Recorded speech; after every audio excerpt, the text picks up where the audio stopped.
Welcome to Survival Gearless video series. Today I'm going to talk about food storage.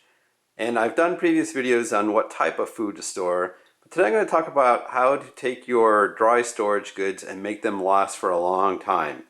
So I have a sample here. This is something that I know my kids will eat. It's veggie macaroni and penny pasta.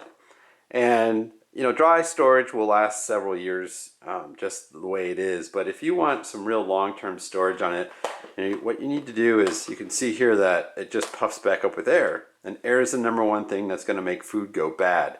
So what you need to do is be able to put it somewhere, put it in a bag, put it in a container, and take all that air out. That will help store it for a long period of time. So today I'm going to talk about turning, this box that's just full of air and turning it into a bag that is without any air in it. So this is actually a pouch of macaroni as well, and you can see it's real tight up against the product.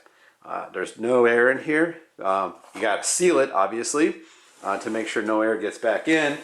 So that's macaroni, and then here's a big thing of rice that I have stored in a pouch that again is airproof. So let's talk about how you're going to need to do that.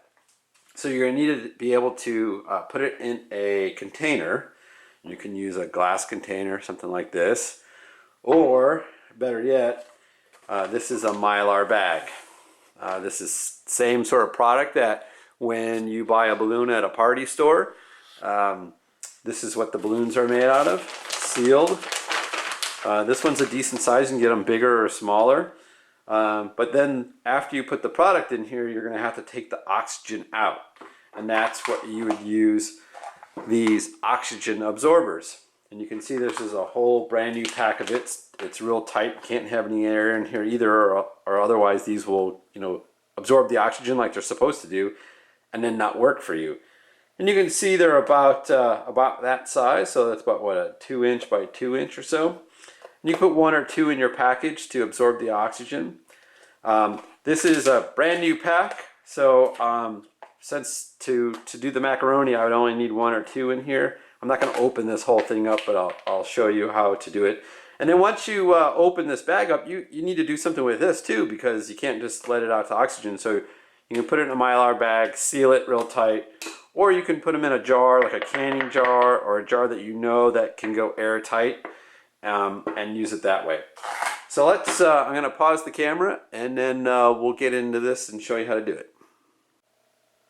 Alright, to start to put these away and remove the oxygen, basically you just put the product in. It could be rice, noodles, beans. Alright, I'm going to combine both these, penne and macaroni. Maybe violating some sort of Italian rule, but we're going to put those in here. Alright, so that's like that. And you wouldn't want to just seal it up at the top because you have all that oxygen in there, so you'd want to take this down. Okay? And then this is the point where you would throw in your oxygen absorber. So I'm going to use this Altoids can as my oxygen absorber for today. I'm going to throw that guy in there. You just pop it on in there. Okay, I'm going to squeeze some of the air out of it. And then this is the point where you need to seal it. And something I found very handy is sort of this channel lock. I'm not quite sure what you would call it, but you slide the Mylar bag right into this channel, and that holds it nice and tight. And you can just slide her in there like that. Okay, so now you got that hard edge.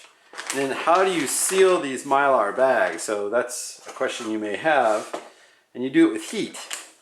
Some people, in the early days of doing this thing, I was using a curling iron. I was using a regular iron, which is kind of hard to hold this and lay it over the edge and then try to iron it with all this stuff starting to fall out. That's where these channel locks come in great. And also, I purchased this, and not for my flowing locks, but to actually just use for sealing these things up. So you basically can just take a flat iron. You can get these at Walmart or Amazon. I think that's where I bought this. It was about 10 bucks. They get kind of expensive, up to 40, 50 bucks, but you know, we're just sealing up Mylar bags. Grab it and pull it, and do the other side. Grab it, squeeze, and pull it. And now you've sealed the bag. And we're going to go through it one more time just to make sure. I'll just go over it one more time. You don't want to get, oh, see, I did it. I got too hot and I melted the one part of the bag. So you got to be careful with that. See that? So then I'm going to make sure I get enough of the bag down below it, and then we're going to end up cutting that off anyway, so I think I'm all right. But there you have it. You have your Mylar pouch filled. The oxygen absorber to get into, to make it look like this, I think it took a good day for it to get down into that area, so that you let the oxygen absorbers do their work, and they will slowly suck the air out of here. Probably could have gotten a little bit more out of there before I started to seal up the bag, but it's not too bad. You know, if you push on it and the air goes out, then you know you got a leak. We don't have a leak here, and the product will end up ultimately looking like this. And then you put it in your storage. You either put it underneath your bed or put it in a closet. Garages usually get too hot. You know, heat will help make food deteriorate rapidly, or more rapidly. Or you can put it in a big tote and put it in an inner closet that sort of has a regular temperature. But that's it. That's all you would need to do, and you could put these things away for years and not have to worry about them. Hope that helps. If you have any other questions on prepping and what products to use, please visit my website at survivalgearlist.com.